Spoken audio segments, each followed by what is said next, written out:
computers, I was into math, I was into physics, I was good at that.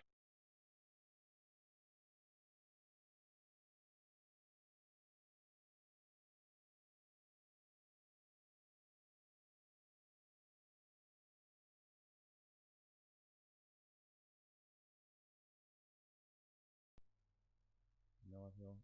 안녕하세요. 목소리 잘 들리나 모르겠네. 안녕하세요. 목소리 좀 확인 좀 해주세요. 잘 들리는지 안 들리는지.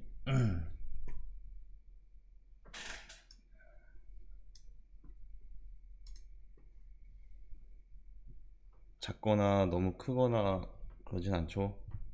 너무 크면 소리를 좀 줄이시면 됩니다. 작은 사람들을 위한 배려를 좀 해주세요.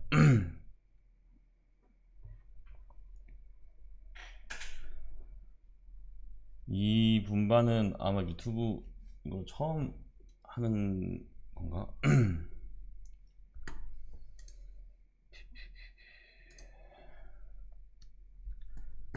어디 보자. 그 학생들 좀 들어올 때까지 좀 기다려 볼게요. 그동안 출석을 좀 해보고, 이 출석을 중간에 할까? 그래, 중간에 하자. 중간에 분명히 안 듣는 사람들을 위해 중간을 출석을 한번 해보겠습니다, 오늘. 어디 보자. 10시 좀 넘어서 한 3분까지만 좀 기다려 볼게요.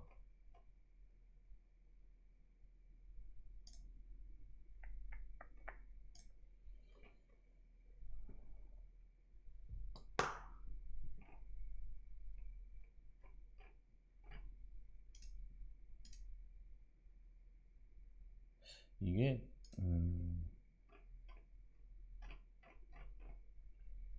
여러분들 웬만하면 유튜브 로그인 해서 들어오세요. 로그인 해서 들어오셔야지 이게 유튜브에서도 출결 관리가 되거든요.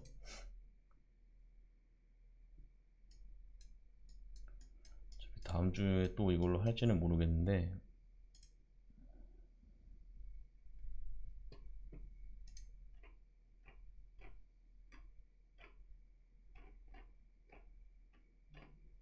음,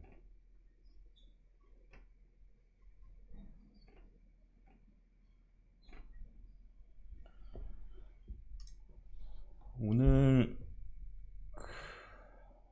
29명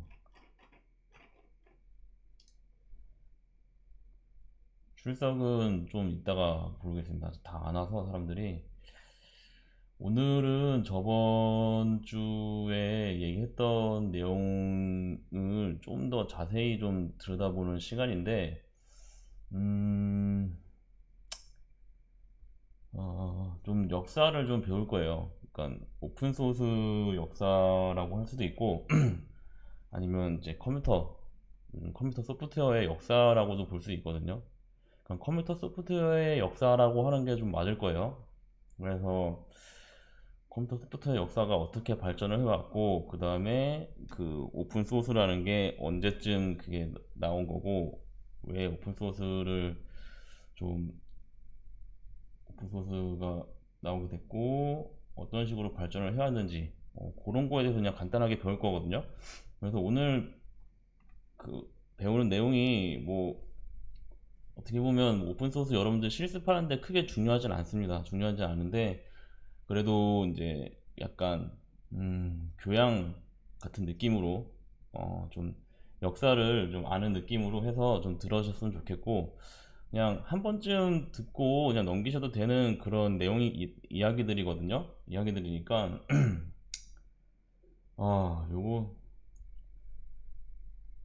뭐 시험에 내긴 낼 텐데 뭐 크게 어렵게 안 낼 거예요. 뭐 여러분들 한 번씩 쭉 읽어보면 그냥 아는 정도로만 될 거니까 그냥 새겨든다 생각하고 그냥 들으시면 될 것 같고, 제가 수업을 좀 기다려다 할 거거든요. 5분까지만 기다릴 거니까 그 전까지 좀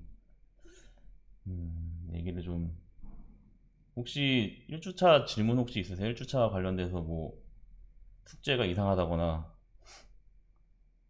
숙제를 왜 해야 되는지 모르겠다거나 아니면 목소리가 잘 안 들린다거나 이런 사람들 있으면 지금 바로 얘기를 해주세요. 이게 역사 얘기를 하는 건데 어쨌든 제 지식 알고 있는 그 지식 선에서 얘기를 하는 거기 때문에 이게 여러분들한테 충분히 뭔가 그 지식이 전달이 될는지 잘 모르겠어요. 예, 저도 이게 완벽하게 다 알고 있는 거 아니기 때문에. 그래서 제가 나중에 끝에 자료들도 많이 준비를 해놨거든요. 나중에 한 번씩 읽어보라고 자료 준비도 많이 해놨는데 혹시 제가 오늘 얘기하고 나서 궁금한 게 좀 있으면 더 찾아보세요. 제가 이렇게 자료 많이 준비해놨으니까. 좀 많아 안 되는데. 진짜 궁금하신 분들은 좀 더 찾아보면 될 것 같고요. 그리고 요거를 계기로 해서 여러분들이 지금 전공 선택 아직 안 했잖아요. 전공 선택도 어떤 걸로 할지 좀 잘 생각해 보는 그런 계기가 됐으면 좋겠습니다. 그래서 뭐 다 들어온 것 같으니까 일단은 질문도 없고 다 들어온 것 같으니까 좀 시작을 해보도록 할게요. 출석은 중간에 부를 거예요. 중간에. 이 사람들 다 설명했었나 저번에? 네, 설명했던 것 같은데 오늘도 요 아저씨가 제일 많이 나오고요. 그 다음에 요 아저씨 가끔 나오고 그 다음에 다른 분들은 안 나와요. 마이클 티만.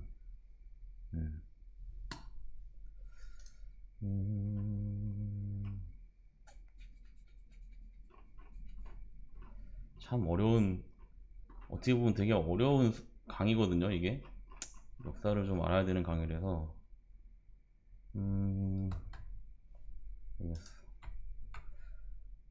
네, 좀 시작을 해보도록 하겠습니다. 이 오픈소스가 나오게 된 그 배경을 설명하려면 어쨌든 컴퓨터의 탄생부터 얘기를 해야 돼요. 그러니까 컴퓨터랑 그 다음에 소프트웨어의 탄생부터 얘기를 해야 되는데 여러분 최초의 컴퓨터가 뭔지 아시나요? 최초의 컴퓨터? 이거 맞추는 사람 1점씩 주겠어. 최초의 컴퓨터. 뭐 최초의 컴퓨터라고 하면 좀 그런가?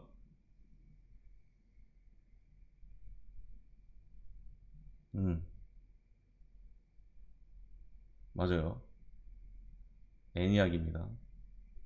애니악인데 애니악의 약자가 애니악이에요. 뭐야, 깜짝이야. ENIAC. 이 댓글은 제가 다 보관해 놓고 있겠습니다.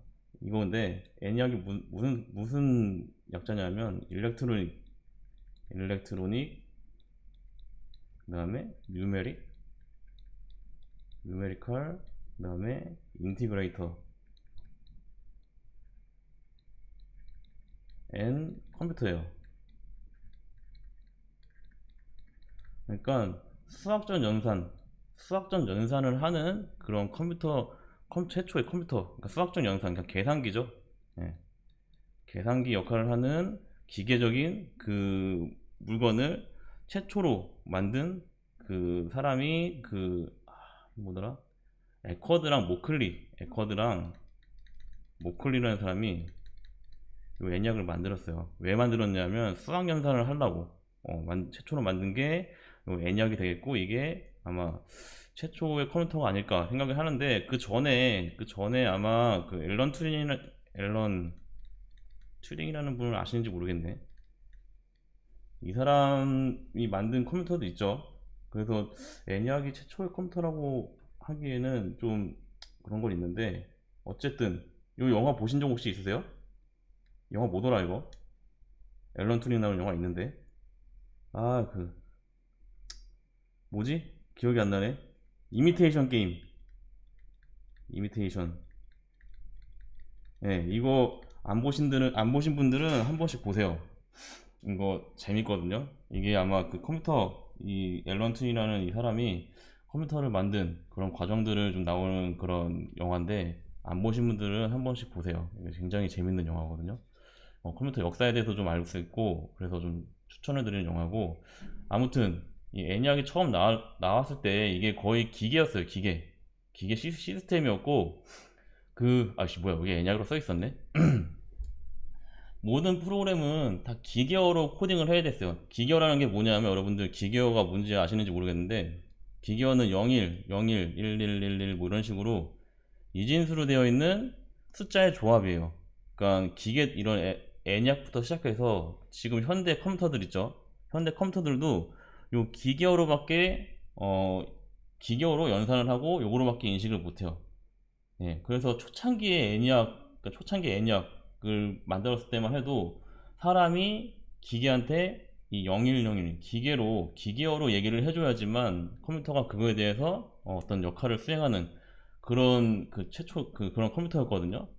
이 얼마나 어려워요. 이게 0101 숫자로 이걸 여러분들 이거 완전 암호예요, 암호. 이거 분석할 수 있겠어요? 이거 막 이렇게 돼 있는 거 막 이렇게 돼 있는데 이거를 막 끊어가지고 이렇게 분석을 해야 되는데 굉장히 어렵습니다. 이거 솔직히 하라 그래도 못해요. 그래서 옛날에는 물리학자나 뭐 천재들만 이런 컴퓨터를 다루는 사람들이 굉장히 많았어요.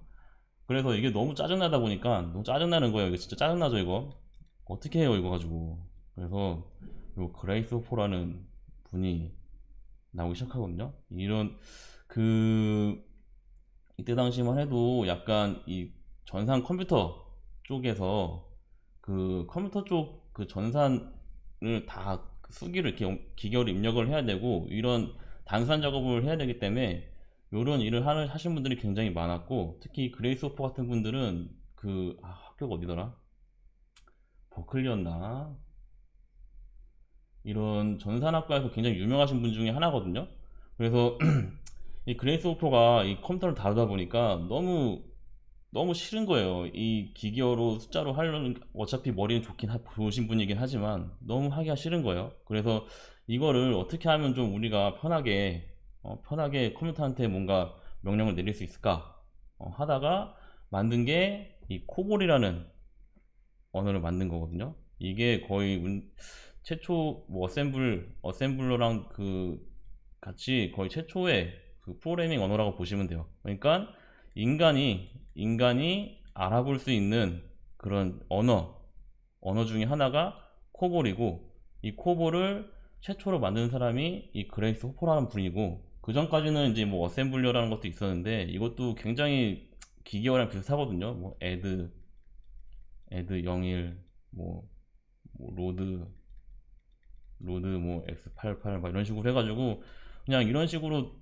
기입을 하다 보니까 이것도 거의 기계어랑 비슷해요. 그래서 이거를 인간이 좀 더 편하게 만들 수 없을까 해서 나온 게 이 코볼이라는 언어고 이 코볼을 기반으로 해서 수많은 프로그래밍 언어들이 굉장히 많이 나왔거든요. 그래서 쭉 가다 보면은 한 8단계쯤에 여러분들이 가장 잘 하시는 C 언어라는 게 나옵니다. 그래서 거의 최초의 그러니까 모든 그러니까 여러분들 그 C 언어 시간에 그 C 언어의 역사를 배우죠. 그 기계어랑 그 다음에 저급 언어랑 고급 언어가 이렇게 있죠. 그 기계어는 기계가 인식할 수 있는 언어고 저급 언어는 그 기계어랑 조금 가깝지만 그 사람이 인식할 수 있는 언어고 고급 언어는 좀 사람에 치중된 그런 그 프로그래밍 언어죠. 그래서 최초의 거의 최초의 그 고급 프로그래밍 언어라고 생각을 하시면 돼요. 그래서 이분이 그 약간 프로그래밍 언어의 어머니라고 생각을 하시면 될 것 같고 그래서 요즘에 나오는 그 보통 우리 그 상 중에 컴퓨터 상 중에 노벨상급에 반하는 그런 상들이 있어요. 뭐 ACM이라는 협회에서 이거 다 지워야겠다. 첫 페이지에서 너무 많은 얘기를 하는데 ACM이라는 그 협회가 있거든요. 굉장히 유명한 협회가 있는데 이 ACM이라는 협회에서 세계 최고의 권위의 컴퓨터 부분 상을 주는 게 있어요. 이게 거의 노벨상이랑 같은 급의 그런 상인데 이거의 상 이름이 그레이스 호퍼 상이에요. 그레이스 호퍼. 예. 이분이 거의 컴퓨터 그 소프트웨어의 어머니라고 보시면 되고 이분이 이제 이 코볼을 그 A2 시스템이라는 그 컴파일러의 링커 또는 운영체제 프로그램 로더로 개발을 하신 분이고 요거를 전 세계 최초로 무료로 배포한 그런 그 케이스가 되는 거예요. 그래서 이 코볼이 무료로 배포된 최초의 그 소프트웨어라고 보시면 되고, 요 코볼로 어떻게든 이 코볼로 그 컴퓨터를 좀 더 쉽게 다룰 수 있는 최초의 계기가 되죠. 그래서 이 그레이스 호퍼를 하시는 분은 되게 유명하신 분이에요. 이분 그 좀 기억하셨으면 좋겠어요. 컴퓨터 쪽을 공부하신다면 이 그레이스 호퍼는 정말 그 존경해야 될 그런 인물 중에 하나거든요. 그래서 그레이스 호퍼 이분은 좀 잘 기억하셨으면 좋겠고, 그 다음에 이제 컴퓨터들이 이제 쭉 나오기 시작해. 애니악이 1960년대 40년대였나? 언젠지 기억이 안 나네. 40년대에서 50년대 사이에 애니악이 나왔는데, 이때부터 이제 미친 듯이 이제 컴퓨터들이 쭉 나오게 되죠. 쭉 나오게 되는데, 이 컴퓨터들의 단점이 뭐냐면, 한 60년대 초반까지 단점이 뭐냐면, 컴퓨터만 나왔어요, 컴퓨터. 그러니까 물건만 나온 거예요, 물건만 나오고, 이 컴퓨터를 다루는 방법에 대해서는 그냥 니네들이 알아서 해라. 왜냐하면 솔직히 애니악은 기계어잖아요. 기계어로 다루는 거고, 이 뭐 발전을 해봤자 얼마나 발전을 했겠어요. 굉장히 그 산업혁명 일어나면서 굉장히 많은 발전을 했는데, 어쨌든 그 컴퓨터만 팔다가 한 50년대 중반부터 60년대 초 시작부터 이 컴퓨터를 다루는 게 너무 어렵다 보니까, 그 컴퓨터를 다루려면 이 컴퓨터 기계어를 다 알아야 되고요. 그리고 컴퓨터를 다룰 수 있는 운영체제도 직접 만들었어야 됐어요. 그러니까 누가 이 컴퓨터를 많이 다뤘겠어요. 그냥 컴퓨터 만드는 사람들만 거의 썼어요. 그래서 이거를 좀 돈 받고 팔아보자는 취지에서 그 IBM 아시는 분들 있나요? IBM이랑 델이라는 회사가 있거든요. 지금도 되게 유명한 회사 중에 하나죠. 얘네들이 이 컴퓨터에다가 소프트웨어, 그러니까 이 컴퓨터를 다룰 수 있는 운영체제를 끼워서 팔기 시작했어요. 예. 이 강의자료 다른 건데, 저번 주랑 다른 건데. 왜요? 강의자료 내가 안 올렸나? 강의자료 이따가 올려줄게요. 지금 올려줄까요, 강의자료? 잠깐만.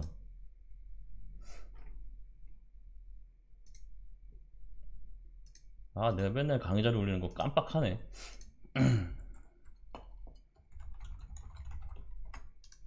죄송합니다. 강의자료 올리는 거 맨날 깜빡하네.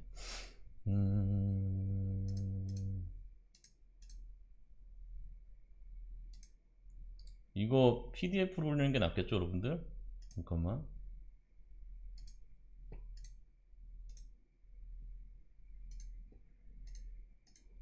(1분만) 기다려주세요.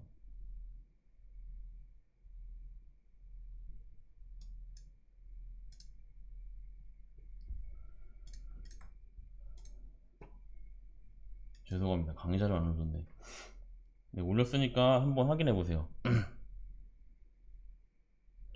뭐 갑자기 강의실 수요 의견을 왜 물어봐? 이거는 수업 외 질문이니까 제가 이따가 수업 끝나고 알려드릴게요. 네, 수업 끝나고 대답해드릴게요. 이거는 끊겼네. 어디까지? IBM까지 얘기했나? 얘네들이 소프트웨어를 끼워 팔기 시작하는데, 이게 소프트웨어는 옛날에 어떤 시대였냐면, 소프트웨어는 이 하드웨어를 다루는 그냥 하나의 수단일 뿐이에요. 그래서 이 별다른 돈을 받지 않고 그냥 컴퓨터 팔 때 같이 그냥 팔았거든요. 같이 팔다 보니까 이게 무슨 일이 발생을 하냐면, 이 소프트웨어를 만드는 회사들이 나오는데, 이런 IBM이랑 델이 그러니까 자기네들 컴퓨터를 쓰려면 어쨌든 자기네들 소프트웨어를 써야 돼요. 써야 되니까 이 사람들이 다른 데서 만든 소프트웨어를 쓰지를 않죠. 그러니까 운영체제를 쓰질 않는단 말이에요. 그래서 이게 약간 독점하는 문제가 있다. 이건 좀 독점 같다라는 그 소송이 걸리게 돼요. 1969년도에. 이때 우리나라 뭐 하고 있었죠? 그 소송이 걸리게 되는데, 이게 이 이후에도 마이크로소프트 같은 회사들이 이런 독과점 때문에 많은 그 소송을 받거든요. 네, 그래서 그 컴퓨터를 파는데 이 컴퓨터를 운영하려면 운영체제가 있어야 돼요. OS가 있어야 되는데 이거를 여러 가지 이걸 다룰 수 있는 소프트웨어 회사들이 있는데 얘네들이 이거를 다룰 수 있게 소프트웨어를 만들어 놨는데 굳이 이 델이나 IBM 컴퓨터를 사는 사람들은 이 운영체제가 여기 끼워져 있으니까 굳이 얘네들을 살 필요가 없죠. 예. 이래서 얘네들이 독점을 한다. 이건 독점이다. 라는 얘기를 하게 돼서 그러니까 운영체제뿐만 아니라 여기 들어가는 굉장히 많은 유틸리티 프로그램들이 있어요. 이 컴퓨터를 운영할 수 있는 얘네들을 다 끼워서 판 거예요. 그러다 보니까 이런 것들을 만드는 회사들이 만들어봤자 소용이 없는 거죠. 이미 다 만들어져 있고 사람들이 쓰질 않으니까 이제 연방 법원에서 이건 독점이다. 너네 이렇게 소프트웨어 끼워서 팔지 말아라. 그냥 컴퓨터만 팔아라. 라고 이렇게 얘기를 해서 IBM이 뭐 승소를 했대요. 승소를 했는데 소프트웨어 끼워 파는 행위를 중단을 했대요.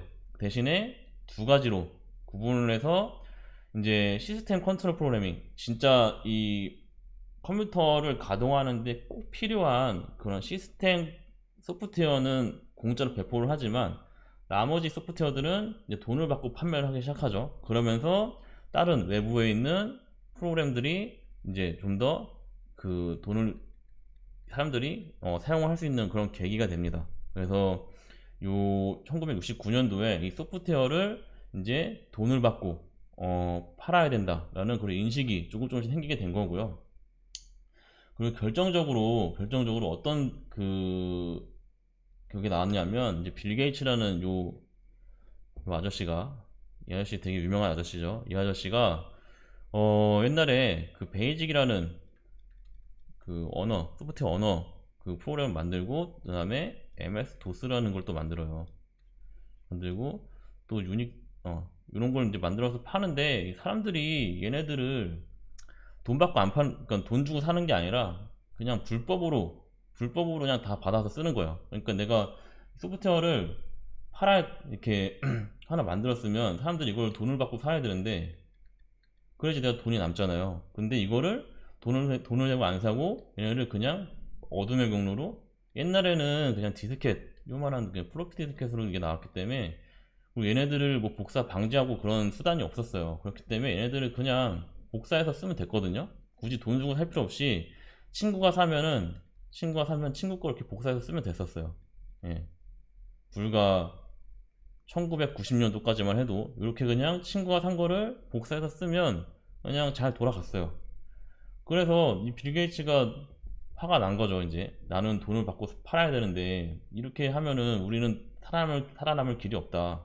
그래서 이때부터 진짜로 그 불법 복제를 못하게 막아내는 그런 뭐 시큐리티 리티까지 적용이 되는 그런 프로그램들이 나오기 시작하면서 사람들이 인식이 좀 점점 바뀌게 되죠. 아, 이 소프트웨어는 진짜로 이거는 불법적으로 사서 우리가 쓰는 게 아니라 이거는 정당하게 대가를 지불하고 사야 되는 하나의 물건이구나 라고 인식의 변화가 이제 시작된 게 1969년쯤 돼서 이제 이 69년 80년대쯤 돼가지고 이 MS, 그러니까 빌 게이츠가 이런 그 행동을 해오면서 인식이 변화가 돼요. 그때 이때부터 이제 한 1980년대 초반부터 사람들이 소프트웨어를 돈을 주고 사기 시작하죠. 그때부터 이제 그 마이크로소프트가 운영체제를 팔고, 그 다음에 IBM이랑 델이 컴퓨터를 팔고, 여기에 들어가는 운영체제를 누가 만들어요? 마이크로소프트가 만들죠. 그게 유명한 윈도우즈예요. 윈도우즈랑 MS 도스라는 게 또 있거든요. 요거를 끼워 팔기 시작하면서 굉장히 많은 그 부흥을 일으키게 됩니다. 그러면서 이때부터 소프트웨어도 돈 주고 사는 그런 시대가 오고요. 근데 이러면서 이제 오픈소스가 이제 소프트웨어를 돈 주고 팔기 시작하다 보니까 여기서 이제 파가 좀 갈리게 돼요. 소프트웨어는 돈 주고 사야 된다. 아니다. 소프트웨어는 하나의 과학인데 이거를 돈 받고 정당하게 팔아도 되지만 이거를 굳이 이렇게 너네들이 이 기술을 숨길 필요가 있냐. 이 기술을 너네가 돈 받고 팔되 이 기술을 공개를 해라. 이런 두 개의 파가 나눠요. 그러니까 하나의 파는 이건 내 고유의 자산이기 때문에 이건 나만 알고 있는 거예요. 나만 알고 있고, 내가 개발을 해서 나만 알고 있고, 그냥 내가 돈을 받고 파는 게 소프트웨어다. 아니다. 소프트웨어는 하나의 우리의 자산이다. 모두의 자산이기 때문에 이 소프트웨어는 모두에게 공개가 되어야 되고, 이걸 이용해서 파는 거는 네가 알아서 해라. 대신에 여기 나오는 기술들을 다 공개를 해라. 이 두 가지의 파로 나누게 되거든요. 근데 이렇게 되는 또 계기가 또 있습니다. 또 이렇게 되려면, 이걸 또 얘기하려면 또 한참 뒤로 또 가야 돼요. 그 한참 뒤로 가야 되는데, 그게 뭐냐면 이 해커라는 문화가 탄생하는 계기가 되거든요. 여러분들 해커라는 게, 여러분들 뭐라고 생각하세요? 해커? 이 핵이라는 게 여러분들이 이거를 좋은 뜻으로 생각해서 아니면 나쁜 뜻으로 인식을 많이 하고 있어요? 한번 의견을 한번 들어보고 싶은데, 이 해커라는 게 좋은 사람일까요? 나쁜 사람일까요? 이거 좀 구분 안 되는 사람들 많아요. 그리고 실제로도 그 수많은 기사나 이런 데서도 굉장히 그 다르게 얘기하는 사람이 있거든요. 오, 되게 생각보다 잘 알고 있네요. 원래는 이 리눅스 그 뭐야, 리처드 스톨먼도 이 오픈소스의 대가죠. 이 사람도 해커예요. 그리고 리눅스 토발즈, 리눅스 만드는 사람 있죠? 이 사람도 해커예요. 그러니까 이 핵이라는 게 핵이라는 원래 의미는 그냥 컴퓨터를 돌아가게 하는 프로그램을 만드는, 프로그래밍 하는 거를 핵이라고 해요. 핵이라고 하고, 이 프로그램을 만드는 사람을 해커라고 해요. 네, 해커라고 해요. 근데 이게 기원이 왜 이렇게 됐냐면은, 옛날에는 제가 얘기했지만 40년대부터 60년대 후반까지는 이 컴퓨터가 나오면은 여기에 들어가는, 이 컴퓨터를 굴릴 수 있는 프로그램들을 사용자가 직접 만들어냈다고 했죠. 예. 그렇기 때문에 여기 들어가는 이 프로그램들을 직접 만들어야 됐어요. 누가? 사람들이. 그래서 그 컴퓨터를 분해하고 분석하고 그냥 프로그램 만들고 이런 과정을 그냥 핵이라고 한 거예요. 그리고 이거 만드는 사람들을 해커라고 한 거고. 예. 그래서 해커라는 말이 생겨난 거고, 요즘에는 이게 좀 와전됐죠. 그냥 새로운 어떤 프로그램이 있으면 얘네들이 지금 이 프로그램을 공개를 안 하고 내가 독점으로 팔고 있잖아요. 그러면 이거를 어떻게 해서든 이게 원래 불법 복잡은 못하게 막아놓죠. 그런 거 어떻게든 뚫어가지고 얘를 쓸 수 있게 만들어주는, 이걸 뭐라 그래요? 크랙이라고 하죠. 아니면 프로그램이 아니라 어떤 전산 서버, 이 네트워크 서버 쪽을 이렇게 막혀 있는 거를 뚫어서 뭔가 공개하거나 자기가 이걸 이용해 먹는 사람들을 보통 해커라고 하는데, 이 두 개 부류를 보통은 원래는 크래커라고 해요. 나쁜 사람들을 크래커라고 하고, 해커는 좀 좋은 의미에서 원래는 그 나오는 그런 단어인데, 이게 좀 시대가 지나면서 좀 나쁜 의미로 바뀌었죠. 약간 의미는 비슷하죠. 의미는 되게 비슷해요. 비슷한데 이게 조금 그 바뀌게 된 계기가 좀 있었죠. 나중에 그 얘기를 할 수도 있겠지만, 아무튼 해커라는 의미를 여러분들 좀 잘 모르고 있으셨던 분들은 지금 좀 잘 알아셔야 되고, 좀 알아두셨으면 좋겠고. 그래서 초기에 이 해커들이라고 나오는데, 이 사람들이 컴퓨터에 돌아가는 이런 그 프로그램들을 만드는 사람들이었어요. 뭐 OS라든지 유틸리티라든지를 만드는 사람들이었는데, 이 사람들이 보통 어디에 많이 있었냐면 그 MIT 아시죠? 매사추세츠 인스티튜트 테크놀로지. 응? 여기 그러니까 매사추세츠 공대와 그 다음에 버클리라고 있어요. 버클리. 아까 이게 맞나? 버클리 UC 버클리 아시죠? 유니버시티 오브 캘리포니아 버클리 대학교예요. 그 다음에 AT&T, 여기랑 그 다음에 하나 뭐더라? IBM. AT&T에는 연구소가 하나 있는데, 여기에 연구소가 벨이에요. 벨 연구소거든요. 벨 랩이라고 엄청 유명한 연구소입니다. 이 벨 누군지 아시죠? 벨. 이 AT&T는 뭔지 아시나요 혹시? AT&T? AT&T가 미국의 SKT라고 보시면 됩니다. SK텔레콤. 그러니까 미국의 약간 유명한 통신 회사 중에 하나예요. 애틀란타 맞나? 그래서 AT&T인가? 나도 저 의미는 모르겠네요. 아무튼 유명한 통신 회사고, 이 벨 누군지 아시죠? 벨 전화 만든 사람이잖아요, 그죠? 맞나? 예, 그래서 이 AT&T에서 이 벨 연구소를 만드는데, 이게 진짜 유명한 연구소. 이 그 1960년대부터 50년대부터 거의 지금까지 이 컴퓨터 분야와 소프트웨어 분야를 이끌고 있는 아주 유명한 연구소들, 4대 연구소 중에 하나예요.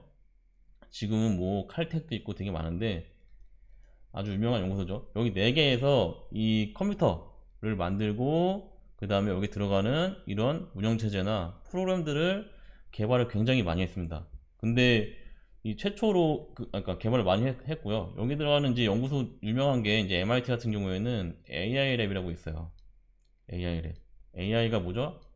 인공지능 연구소요. 인공지능 연구소가 40년도부터 있었습니다.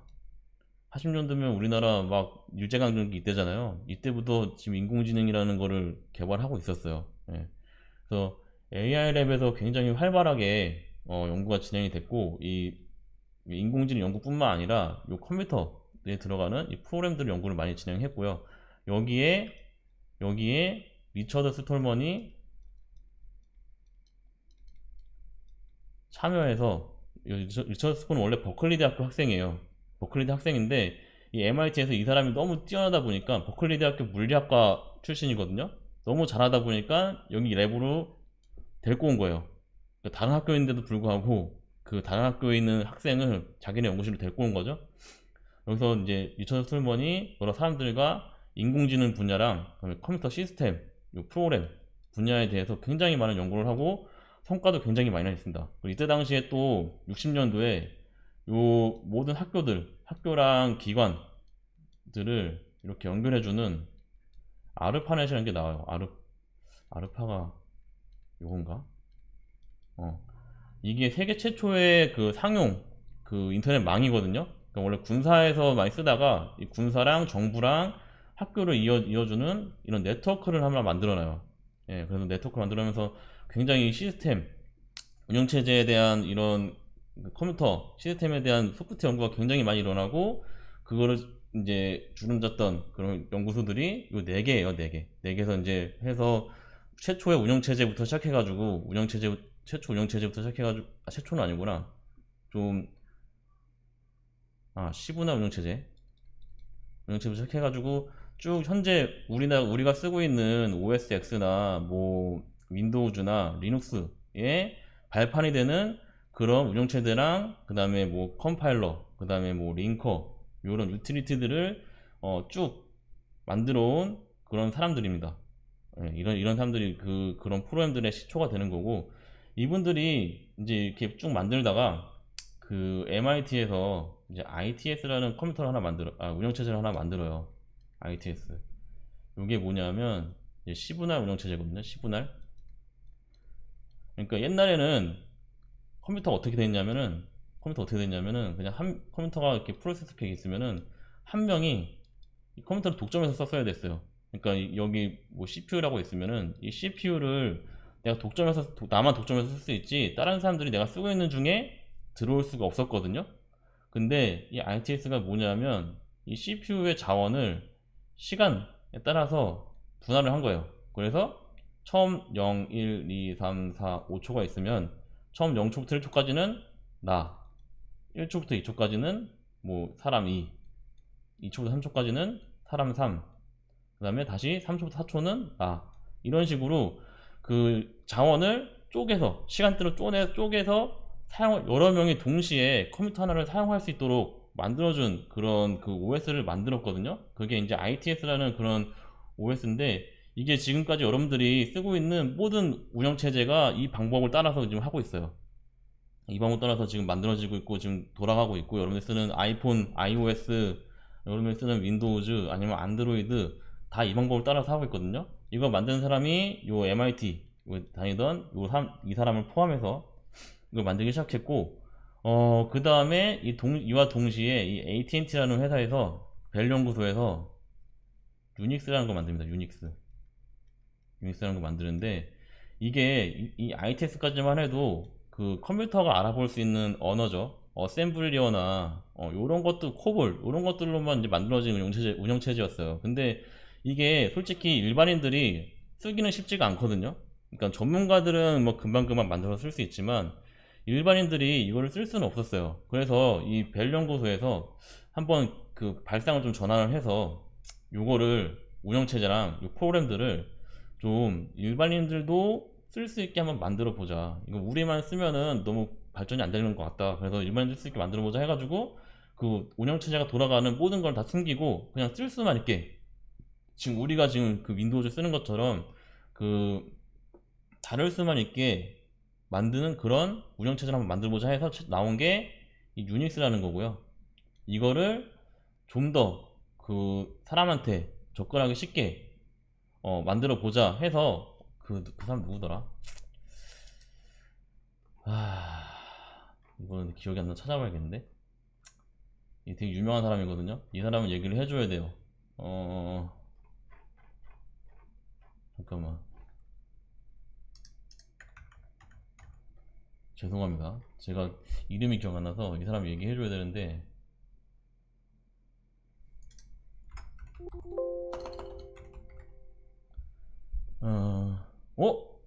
맞아. 어떻게 알았어? 데니스 리치. 데니스 리치 이 사람이, 오우씨, 어떻게 알았지? 미리 공부해왔어요? 데니스 리치, 맞아. 기억이 안 나서. 데니스 리치라는 이분이 요 유닉스를 한번 우리 새로운 언어로 만들어보자.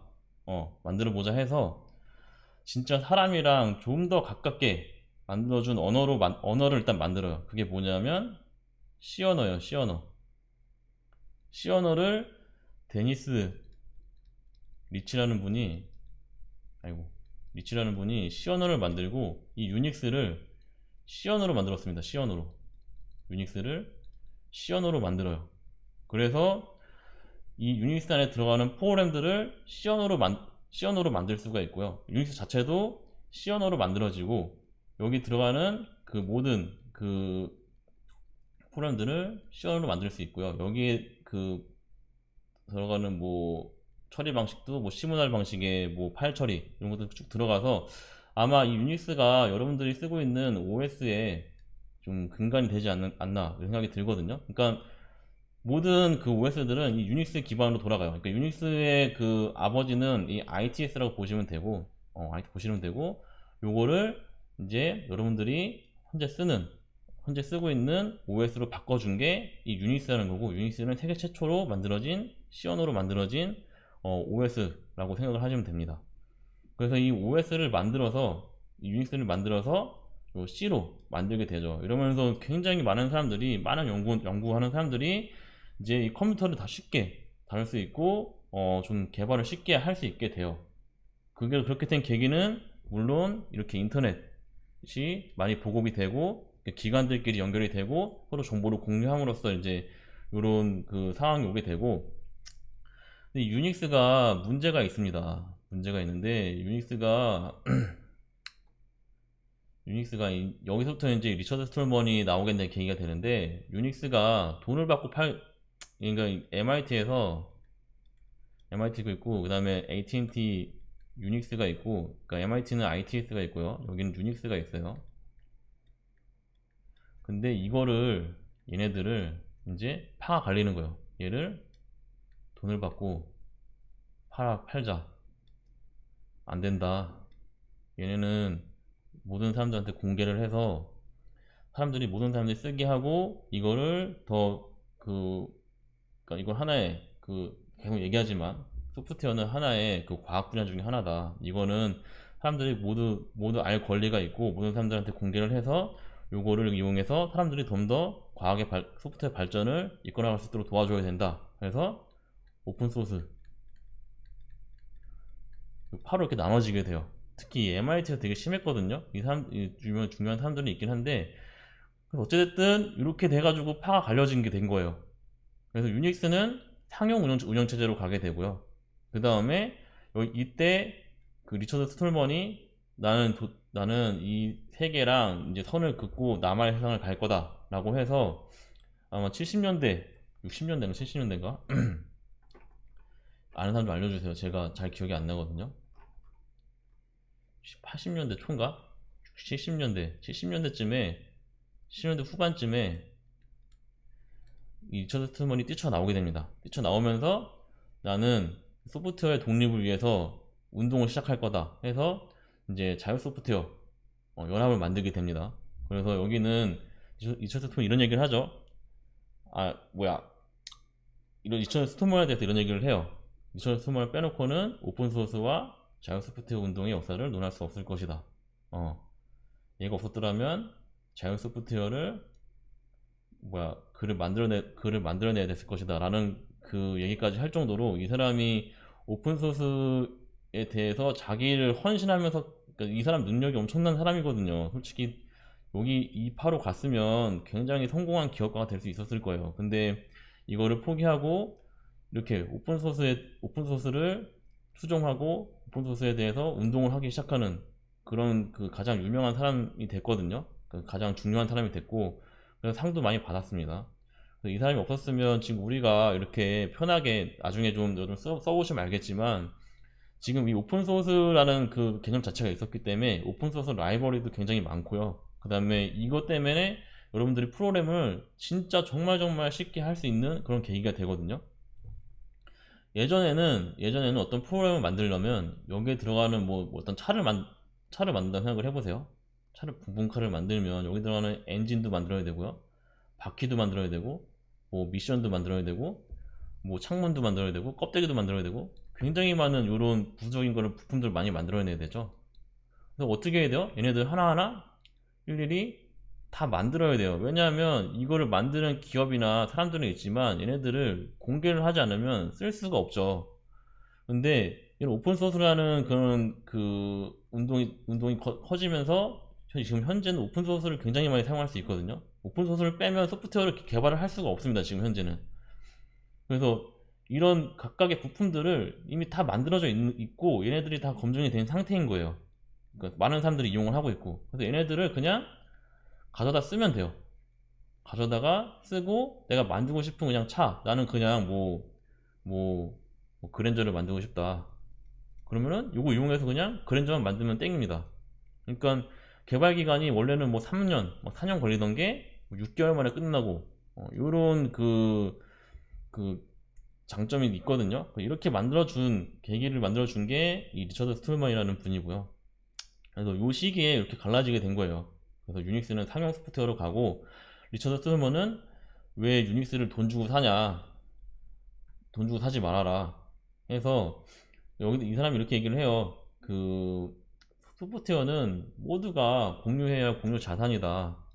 소프트웨어를 공유하지 않는, 소스코드를 공개하지 않는 것은 윤리적으로 어긋난 일이라고 얘기를 하거든요. 그래서 이제 GNU 프로젝트라는 걸 시작해요. 이 GNU는 여기 나와 있나? GNU는 뜻이 GNU is not Unix, 이렇게 말한 거는 GNU is not Unix라는 그런 그 뜻을 지닌 그런 프로젝트고, GNU는 하나의 운영체제고, 여기에 들어가는 수많은 그 소프트웨어들이 있죠. 그래서 GNU는 유닉스가 아니다. 유닉스처럼 돈 받고 팔지 않는 그런 프리웨어, 그러니까 프리 소프트웨어다. 그리고 우리는 모든 기술들을 다 공개를 할 거다 라고 해서 이 프리 소프트웨어 이 재단에서 이 GNU를 만들게 돼요. 그래서 이거를 만들어서 그 공개를 하게 되죠. 공개를 하게 되고, 그래서 이걸로 인해서 그 많은 사람들의 그 소프트웨어 개발에 좀 영향을 미치는 그런 계기가 되긴 했거든요. 이때부터 이제 파가 계속 이렇게 나눠서 가게 되는 거예요. 그 소프트웨어는 돈 주고 사야 된다, 아니다, 프리고 소프트웨어는 공개를 해야 된다, 프리 소프트웨어, 쭉 가게 되죠. 여기에는 이제 마이크로소프트도 있고요, 뭐 굉장히 많은 기업들이 있습니다. 여기는 쭉 가다 보면 이제 얘기를 하겠지만 뭐 리눅스도 있고요. 이게 쭉 가게 되고 결국에는 현재에 와서는 결국에는 얘네들도 이렇게 갈아타게 돼요. 예, 이렇게 갈아타게 됩니다. 결국에는 자기네 회사들도 자기네 소스 코드를 다 공개를 하고 오픈소스 소프트웨어를 이제 추종하게 되는 그런 이제 현실까지 오게 됐어요. 이제 2020년도에는 오픈소스 소프트웨어가 이제 이런 개념이 이 리처드 툴먼이 그 처음에 그 자유 소프트웨어를 이제 선언할 때만 해도 저놈은 미친놈이다라고까지 얘기를 했거든요. 악의 축이다 이러니까 했는데 지금은 오픈소스 소프트웨어를 빼면은 소프트웨어는 진화할 수 없다라는 단계까지 왔고 그래서 결국에는 리처드 스트롤먼이 승리를 했죠. 그래서 이 GNU가 나오게 된 거고 이 GNU에 관한 운영체제 자체가 그렇게 성능이 좋지는 않았어요. 여기 뭐 자연 소프트웨어에 뭐 여러 가지 날들이 나오는데 이거는 제가 저번 주에 다 설명을 했기 때문에 뭐 굳이 또 다시 이렇게 자세하게 설명을 드리지는 않겠습니다. 좀 특징만 좀 얘기를 하면은 자율 소프트웨어는 사용자가 소프트웨어를 복제하고 배포하고 학습하고 개작하고 향상을 시킬 수 있는 소프트웨어를 말하는 거예요. 그래서 내가 소프트웨어를 만들어서 공개하면은 누구나 이 소프트웨어를 접근해서 볼 수 있고 얘를 또 다른 소프트웨어를 만들 수도 있고요. 얘를 좀 더 강화시킬 수도 있고 이러면서 소프트웨어가 좀 더 강건해지고 그 다음에 많은 사람들이 사용을 하다 보니까 강건해질 수밖에 없겠죠. 버그도 그만큼 빨리 찾아낼 수 있고 강건해지고 또 이거 발전도 점점 빨리 이루어질 수 있는 그런 계기가 되는 거죠. 그래서 이거 대표적인 케이스가 제가 저번에 얘기했나 모르겠는데 그 요즘 AI 쪽 있죠. AI 산업이 1960년대부터 2010년까지 2000년대 초까지 거의 뭐 사장되다시피 하는 그런 산업이었어요. 이때까지 1940년대부터는 AI라는 산업이 쭉 발전을 해오다가 60년도에 딱 막혀버립니다. 이 뉴럴 네트워크라는 게 나오면서 2000년도에 딱 막혀버려요. 이건 AI 쪽 공부하시면은 좀 알게 되는데 이때 심지어 이 MIT 그 AI 연구소 그 교수님이 더 이상 AI는 개발할 수가 없다라는 것까지 종식 선언을 해버립니다. 이때부터 거의 암흑기거든요. AI 암흑기. 2000년대 초부터 다시 AI 산업이 이제 부흥을 하기 시작해요.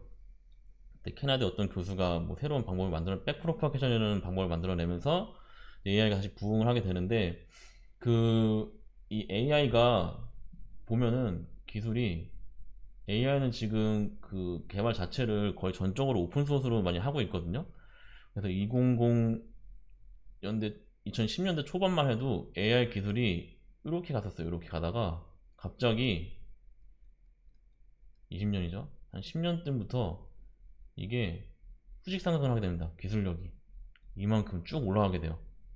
이렇게 된 계기가 이 AI를 처음 개발할 때부터 모든 그 공동체 사람들이 이거는 공유되어야 하는 그런 기술이다 라고 해서 이 오픈 API AI를 좀 공개적으로 서로 연구를 하게 됩니다. 그러면서 API도 그러니까 오픈 소프트웨어도 계속 만들고 서로 기술들을 계속 오픈해놓고 개발을 하게 되죠. 그러면서 기술 발전 속도가 엄청나게 돼요. 이게 그냥 개인 기업이 했다면 아마 이렇게밖에 안 됐을 거예요.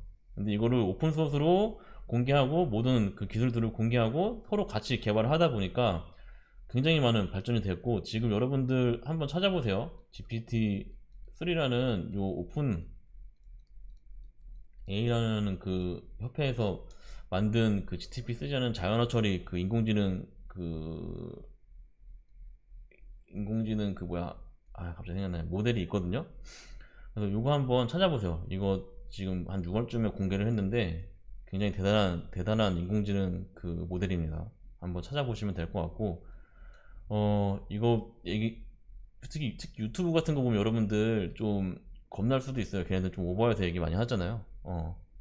어떤 정도냐면은 이걸 이용해가지고 인터넷에 기사를 100개를 썼어요. 100개를 써서 배포를 했는데 이게 컴퓨터가 썼다고 생각하는 사람이 0명이었어요. 0명. 아무도 이거를 컴퓨터가 썼다고 아무도 못했거든요. 예, 그 정도로 지금 기술 발전이 이루어져 있고 이거 이렇게 된 계기는 이 오픈소스 덕분이라고 생각을 많이 하고 사람들이 많이 얘기를 하고 있습니다. 그래서 오픈소스는 이렇게 공동개발, 공동체 개념으로 많이 가는 그런 뜻을 의미하고, 이거 특징 중에 하나 더 있는데, 이거를 유료로 판매하는 거. 그러니까 여러분들이 오픈소스로 만들었다고 해서 이거를 돈 받고 팔지 말라는 건 아니에요. 예, 돈 받고 팔아도 되는데 이거를 소스 코드는 꼭 공개를 해라, 그런 뜻이거든요. 그러니까 돈 받고 팔아도 아무런 문제가 되지는 않습니다. 뭐 라이선스에 따라 다르겠지만, 그래서 이거를 가지고 뭐 상업적으로 성공 못하느냐, 그것도 아니거든요. 그 소스 코드가 다 공개되고 이거를 공개하고 공짜로 주지만, 이걸 가지고 수익 모델을 만들 수 없다는 건 없는 건 아니에요. 이미 그 다 검증이 된 상태고, 뭐 이미 레드햇이나 이런 구글 이런 기업들이 돈 굉장히 어마어마하게 많이 벌고 있죠. 그래서 그 자율 소프트웨어는 이런 식으로 좀 특징이 있다는 걸 좀 알고 계셔야 될 것 같고, 아까 GNU까지 얘기했나? GNU까지 얘기했죠. GNU는 리처드 스톨먼이 유닉스를 대항해서 만든 그 운영체제 여기에 들어가는 굉장히 많은 뭐 C 컴파일러나 뭐 편집기나 뭐 링커나 이런 것들이 쭉 있습니다.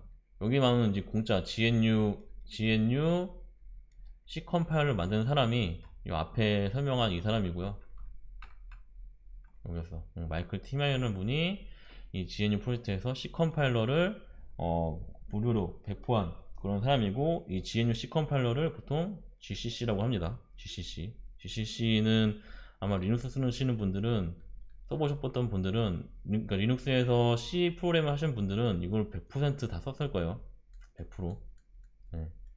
그래서 GCC라는 걸 만든, 마이클 티만은 GCC를 만드는 그런 계기가 됐고, 한 명만 더 얘기를 하면은, 이 GNU 프로젝트에 불을 붙인 사람들이 있습니다. 불을 붙인 사람들이 쭉 이렇게 있는데, 그 중에 대표적인 사람이 한 명이 있습니다. 누굴까요? 이 사람만 얘기하고 좀 수업을 좀 정리 좀 할게요. 어차피 이번 주까지는 실습 수업이 없으니까. 누굴까요? 맞춰보세요. 졸리지만 맞춰보세요. 아무도 대답을 안 해. 리눅스 토바즈라는 사람이 리눅스 커널을 만들어요. 근데 얘가 요거를 기반으로 해서 리눅스 커널을 완성을 합니다. 이게 그 전까지는 GNU라는 게 굉장히 그 문제가 많았거든요. 그러니까 버그도 많고 해가지고, 요 사람이 요 리눅스 커널을 만들기 시작하면서 이 GNU 프로젝트가 굉장히 많은 힘을 받게 돼요. 그리고 더 많은 사람들이 이거를 쓰게 되고, 이 리눅스 커널을 만들면서 나온 게 이제 그 소스 관리, 그러니까 소프트웨어 관리하는 그런 툴이 있거든요. 소프트웨어를 관리하는 툴이 있어요. 보통 이제 버전 관리 시스템이라고 하는데, DBMS라고 하는데, 요즘 여러분들이 요거 들어보셨는지 모르겠네요. Git.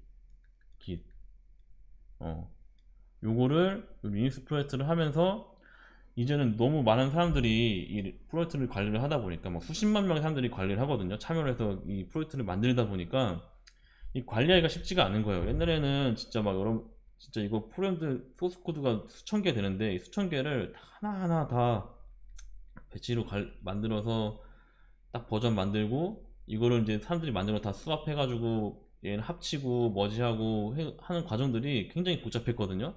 그래서 이런 수고를 좀 줄여보자, 관리 좀 편하게 해보자 해서 만든 게 요 깃이라는 거고, 원래는 깃이 아니었어요. 원래는 빗키퍼였나? 이 뒤에 나오는데, 잠깐만.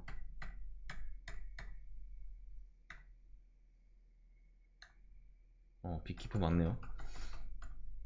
빗키퍼라는 걸 만들었는데, 요거를 얘네들이 또 나는 상용으로 만들겠다, 돈 받고 팔겠다 라고 해가지고 떨어져 나온 게 요 깃이고, 요 깃도 리눅스 토발즈가 만든 거거든요. 그래서 지금 이 깃이 굉장히 많은 사람들이 현재 많이 사용하는 그런 오픈소스 소프트웨어 관리 툴이 됐죠. 예, 그래서 이런 계기가 됐고, 그러니까 리눅스 토바즈라는 사람이 리눅스를 만들고 나서부터 이 오픈소스에 굉장히 많은 영향을 많이 줬습니다. 사람들이 굉장히 많은 그 참여를 하고, 그 다음에 요거 개념도 알게 되고, 더 많은 소프트웨어도 만들고 이러면서 굉장히 많은 자유 소프트웨어들이 생기고, 툴들이 생기고, 그다음에 컴파일러도 생기고, 그러면서 이제 그 굉장히 많은 발전을 이루게 되죠. 특히 파이썬도 이런 자유 소프트웨어 그 개념에서 나온 그런 언어거든요. 예, 그러면서 쭉 발전이 되었고요. 자바도 그렇고, 자바나 파이썬 같은 경우에는 다 이런 자유 소프트웨어 개념에서 시작된 그런 프로젝트에서 나온 그런 언어들이에요. 그래서 어떻게 보면 굉장히 이거는 돈 주고 파는 언어들이 아니잖아요. 자바 같은 경우는 지금 원래 써니라는 회사에서 만든 거거든요. 써니 원래 그 아까 MIT 리눅스 토마저랑 같이 그 있던 연구실 사람들이 자유 소프트웨어 나오면서 이제 써니라는 그 회사를 만들고 여기에서 자바를 만들었거든요. 자기네들 워크스테이션 팔면서 자바라는 언어를 만들었는데 이걸 오라클이 샀죠. 오라클이 오라클 뭔지 오라클 세계 최고의 DB 그 플랫폼 업체예요. 오라클에 사서 이 자바를 지금 회사들한테 돈 받고 팔고 있습니다. 예, 상용으로 바꿨어요. 일반인들한테는 일반인들한테는 돈 받진 않지만 상용으로는 팔고 있어요. 그래서 요거를 대항해서 나온 게 또 이제 오픈 자바라는 게 또 있어요. 예, 이렇게 있고 아무튼 이런 파이썬 자바가 나온 계기가 된 거고 여기까지만 얘기를 할게요. 역사는 이제 제가 처음부터 쭉 얘기를 했는데 이런 역사를 좀 얘기를 해야 될 것을 얘기를 한 거고 그 오늘날의 오픈소스 보면은 그 IDC라고 그 제일 유명한 시장기관 조사하는 그 기관이 있거든요. 그 세계 오픈소스 소프트웨어 매출은 619억 달러예요. 619억 달러면 거의 6조, 60조인가? 6천조네? 그죠? 아, 60조구나. 60조죠. 거의 70조 정도 되는 거죠. 그래서 연평균 성장이 19%예요. 그리고 레드햇 이 오픈소스 소프트웨어로 돈을 번 제일 큰 기업 중에 하나가 레드햇이거든요. 레드햇은 오픈소스 소프트웨어로 그 매출이 2조가 넘어요.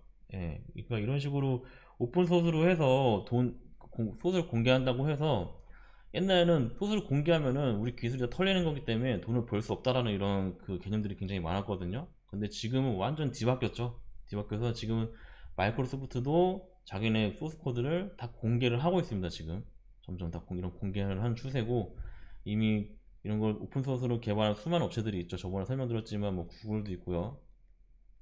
구글, 뭐 삼성, 마이크로소프트, IBM 다 자기 소프트웨어 공개를 하면서 쓰고 있고 유일하게 하나의 기업만 지금 안 하고 있습니다. 예. 얘도 이제 조금씩 하고 있는데 좀 이거는 나중에 또 얘기를 좀 더 드려야 될 것 같고 리눅스 토발주도 애플을 굉장히 싫어해요. 그래서 뭐 더 얘기 드릴 거 없을 것 같네요. 성장 이유.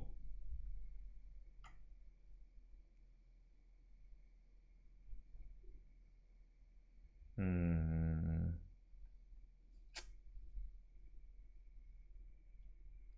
이건 한 번씩 읽어보세요. 요거 한 번씩 읽어보시고 제가 얘기하는 것들이 다 있기 때문에 굳이 제가 또 읽어볼 필요는 없을 것 같아요. 예. 뭐 이런 거 한번 읽어보세요. 10년 전만 해도 오픈소스 소프트웨어를 받아들이는 기업은 극소수에 불과했다. 그러나 이제는 그것에 대한 반대가 확연히 줄어든 것을 체감한다. 진짜로 그 실무에 있는 분들도 이런 식으로 얘기를 하고 있고 특히 마이크로소프트는 2001년도에 리눅스는 암적인 존재라고 얘기를 했는데 14년도에는 태도를 바꿔서 리눅스를 사랑한다라고 얘기를 하죠. 왜 그러겠어요? 예, 돈 벌려고 하는 거예요. 예, 돈 벌려고 일로 가니까 다 이렇게 바꾸는 겁니다. 이렇게 얘기 안 하면은 완전 그 반대파가 돼버리는 거니까 이건 우리나라 오픈소스 그 시장 규모를 알려주는 거고 우리나라도 굉장히 많이 정부에서 오픈소스를 굉장히 많이 밀어주고 있거든요. 그래서 정부에서도 많이 밀어주고 있고 이거 관련된 사업도 굉장히 많이 진행되고 있고 그래서 점점 그 개발 속도가 시장 전망이 좋긴 좋아요. 그 기업들도 참여를 많이 하고 있고 특히 그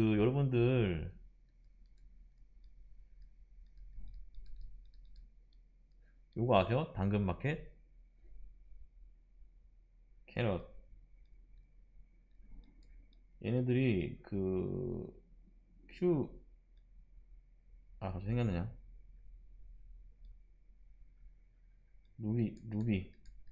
루비로 개발을 많이 하는데 얘네들 거의 오픈소스 오픈 API거든요. 예, 이런 기업들도 보통 이런 다 공개를 해서 그 오픈소스를 바탕으로 자기네들 시스템을 많이 만들고 자기네들 개발한 것도 또 오픈소스로 이렇게 공개를 많이 합니다. 예, 당근마켓이 여러분들 마켓으로만 알고 있는데 여기 들어간 개발자들이 여기 당근마켓에 일하고 있는 개발자들이 굉장히 유명하신 분들이 많아요. 예, 그 오픈소스 업계에서 굉장히 유명하신 분들이 많고 이런 것도 많이 하고 있고요. 공개도 많이 하고 있고 아마 당근마켓에서 컨퍼런스도 아마 할 거예요. 아마 하는데 이게 클로즈드 컨퍼런스인지 오픈 컨퍼런스인지 모르겠는데 하고 있고 네이버나 카카오 같은 경우에는 그 오픈 컨퍼런스를 하죠. 자기네들이 만든 오픈 소스를 공개하는 그런 컨퍼런스를 해요. 매년. 이것도 한번 찾아보세요. 예, 대기업들도 하고 있고, 그러니까 이걸 안 하는 기업이 없습니다. 근데 제가 당근마켓을 얘기한 거는 굉장히 작은 규모의 회사임에도 불구하고 그러니까 지금은 좀 많이 엄청나게 큰 회사가 됐죠. 근데 몇 년 전만 해도 되게 작은 기업이었거든요. 근데 작은 기업에도 불구하고 이런 식으로 이제 약간 루비라는 새로운 언어 자체를 한국에서 최초로 쓰고 오픈소스로 쓰고 이거를 또 새로 개발해서 오픈하는 그런 회사가 있다는 걸 좀 알려드리려고 한 거고, 얘네 스타트업이거든요. 원래 스타트업 회사고 이런 컨퍼런스도 자주 하니까 좀 한번 찾아보시면 될 것 같아요. 예, 특히 카카오나 네이버는 뭐 계속 하고 있는 거고, 뭐 여기 이런 데서도 오픈소스 컨퍼런스가 있으니까 한번 들어가서 한번 보세요. 어떤 일을 하고 있나 한번 보시고, 여기 카카오나 네이버도 그 자기네들 기술을 숨기진 않아요.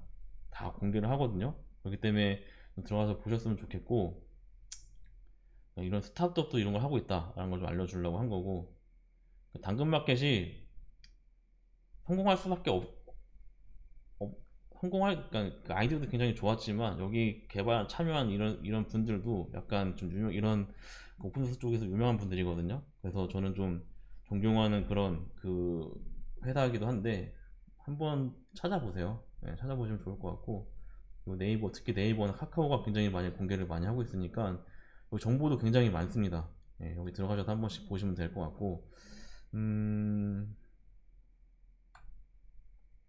그래서 이제 역사들이 쫙 나오는데 이거는 제가 설명한 게 아마 쭉 거의 대부분 있을 거예요. 예. 뭐 벨연구소 아까 에이틴트란 거 아시죠? GE도 있네. 제너럴 일렉트로닉스. GE도 있고 뭐 제가 설명한 게 여기 다 있거든요. 그렇기 때문에 한번 쭉 읽어보시면 될 것 같아요. 제가 설명한 걸 좀 베이스로 해서 한 번씩 쭉 읽어보시고, 제가 또 역사를 얘기하면서 이 연도를 제대로 얘기 안 했을 수도 있거든요. 막 50년도인데 40년 들어갈 수도 있고 70년도인데 막 60년 들어갈 수도 있었거든요. 그러니까 그런 것들을 좀 맞춰가면서 한 번씩 보시면 좋을 것 같습니다. 좋을 것 같고, 뭐 특징을 좀 얘기를 하면은 뭐 91년도에 그 USA랑 BSD가 뭐 싸운 것도 있거든요. 이게 유닉스 재단이랑 돈 받고 파는 유닉스 재단이랑, 그 다음에 이 버클리에서 유닉스를 베이스로 해서 버클리용 그 유닉스를 하나 만들어요. 그러니까 똑같은 유닉스 관련된 거거든요. 그러니까 뿌리는 같아요. 뿌리는 같은데 얘는 돈 받고 유닉스를 파는 거고 얘는 돈 안 받고 만든 거예요. 둘이 또 엄청나게 큰 또 소송을 합니다. 법적 다툼을 하거든요. 이것도 한번 찾아보시면 재밌으니까 한번 찾아보시면 좋을 것 같고, 그러니까 굉장히 많은 그게 있었죠. 직접재산권에 대해서 소프트웨어는 그냥 개인의 자산이다, 아니다, 이거는 뭐 모두가 쓸 수 있는 그런 하나의 그 과학이다, 뭐 이런 식으로 해가지고 엄청나게 많은 그 다툼들이 있었습니다. 사이사이 되게 많거든요.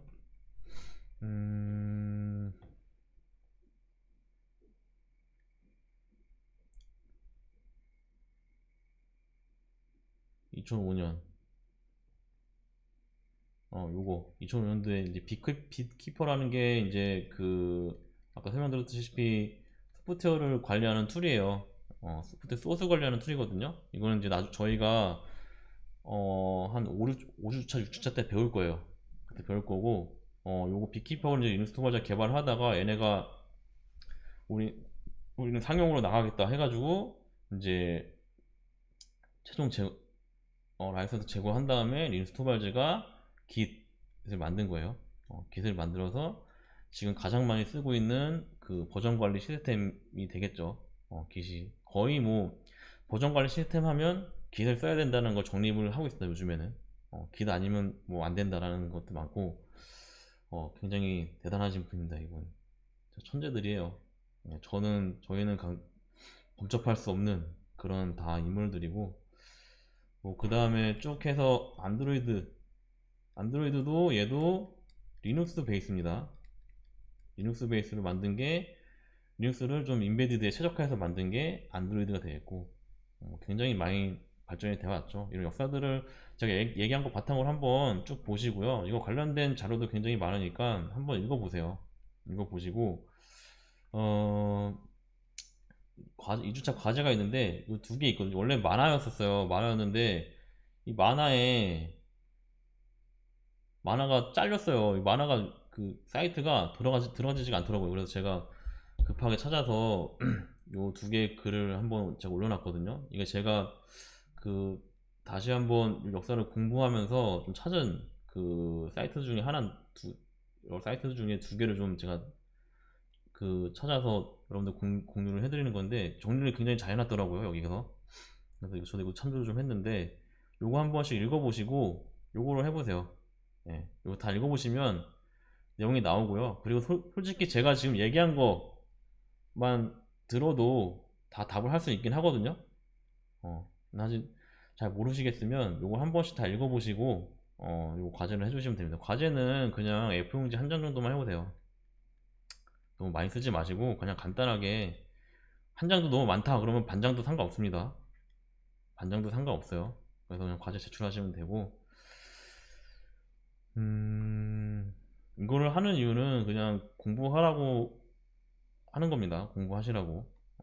또 한 번 좀 듣고선 또 까먹을 수도 있으니까 좀 복습하라고 하는 거고, 제출란에 그냥 적어도 되고요. 제출란에 적어도 되고, 그냥 한글 파일로 하셔도 돼요. 여러분들 맘대로 하세요. 맘대로 하시면 돼요. 제출란에 적어도 되고. 그래서 제가 이게 한 일주일 정도 찾아본 자료들이 이게 단데, 좀 더 찾아봤어야 되는데 또 시간이 부족하다 보니까 여러분한테 좀 정보를 많이 줄 수가 없어서 좀 죄송하긴 한데, 그래도 최대한 많이 찾아봤거든요 제가. 그래서 오늘 최대한 많이 이야기를 좀 하려고 하고, 좀 졸렸을 수도 있을 거예요. 최대한 많이 얘기를 하려고도 하고, 자료도 많이 찾아봤으니까 좀 더 궁금하신 분들은 한 번씩 그 유튜브도 굉장히 많으니까 한번 찾아보시고, 좀 그 역사에 대해서 좀 한 번씩 알아봐 줬으면 하는 게 제 그 바람이고요.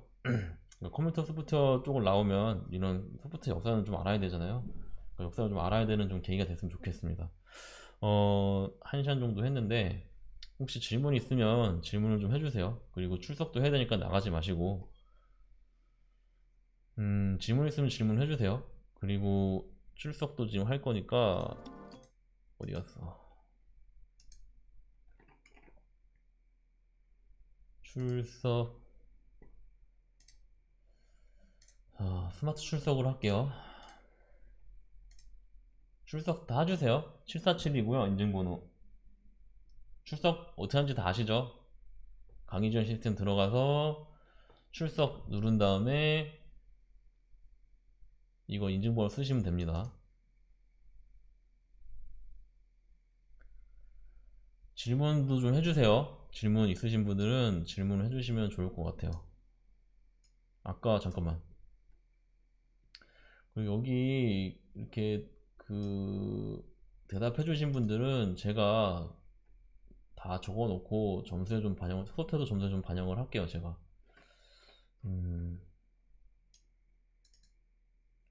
어디였지? 강의실은 몇 명을 수용하는 강의실인가요? 강의실이 우리가 520호였나? 520호면 30명 강의실입니다. 30명 강의실인데 29명이거든요. 우리 수업 인원이. 그렇기 때문에 거의 꽉 차죠. 네.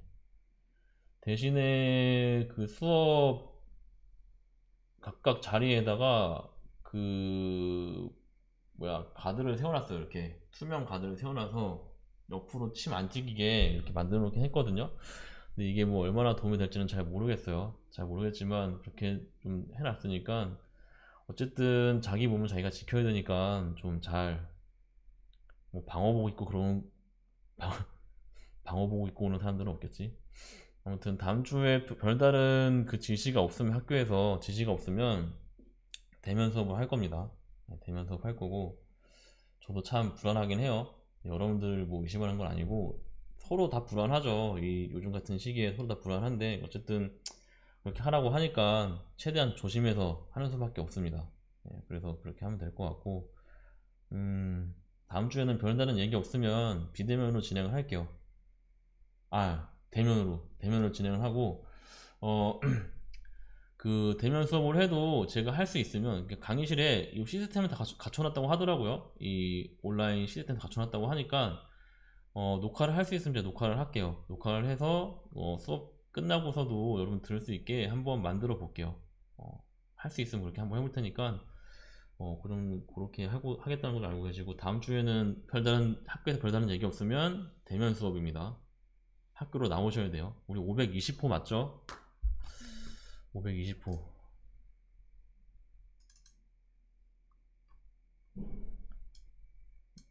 아이고, 강의실 520호입니다. 네, 520호로 오시면 되고 질문 혹시 또 있나요? 질문하세요. 질문 5분 받고 끝내도록 할게요. 누가 한 명 출석을 안 했지? 지재우? 신건 간다 그랬네, 얘가? 오픈소스 소프트웨어와 프리소스 소프트웨어는 구분되는 개념이라고 봐야 될까요? 저는 이거는 1주차에 얘기를 했던 것 같은데 잠깐만